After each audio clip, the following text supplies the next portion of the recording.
Ассалаумағалейкум құрметті дос. Шишең алтыңыз. Ассалаумағалейкум құрметті достар. Назарларыңызға Opel Vectra көрсеткім келіп тұр да. 90 жылғы жағдайы, негізі жағдай темада. Мынау машина сіздер қаншаға бағалайтын едіңіздер? Мысалы, мен қазір полный ашып көрсетейін. Шестартын мен бұны өзім сатайын деп жатырмын, менің машинам. Қазір көрсетем. Полный ашып тастайын. Негізі 800-ден төмен бергім келіп тұрған жоқ.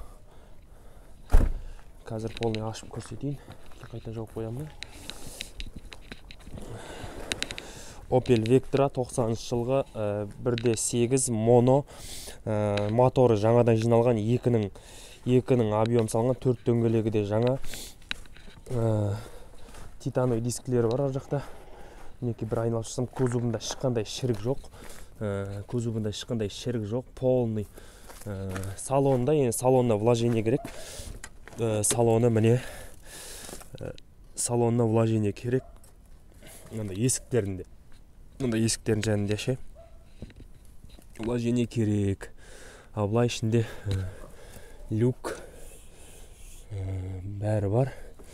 Артын көрсете салайыншы. Артында енді кішкене артын есіктен көрсетем. Механика 5 скорость. Енді на панельде на жерлерінде кішкене жарықтары бар. Но в основном машина осы, короче. Так, арт жағын көрсетейін. Қатып қапты ғой неден ше. Суыққа. Короче, капотын ашайын қазір. Капотында 1.8, но 2 объемның несі салынған. Моно мотор. Просто біраз тұрып қалды жүрмегенде, но жағдайлы әлі. Мына жерде тек ненің головканың прокладкасын ауыстыру керек. Головканың прокладкасын ауыстыру керек. И сосын бір краскілеп аласыз. Енді былай айдап кететін жандарға коробкасы, моторы бәрі зыңдай смело айдап кете бересіз на ходу.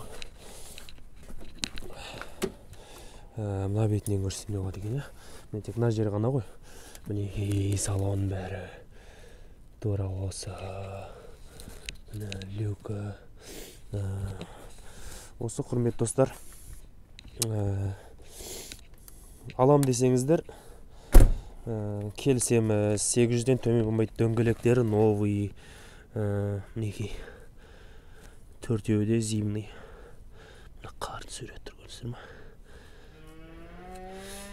Новый. Сол, достар, 8-7-7-39-43-03 номеріміз.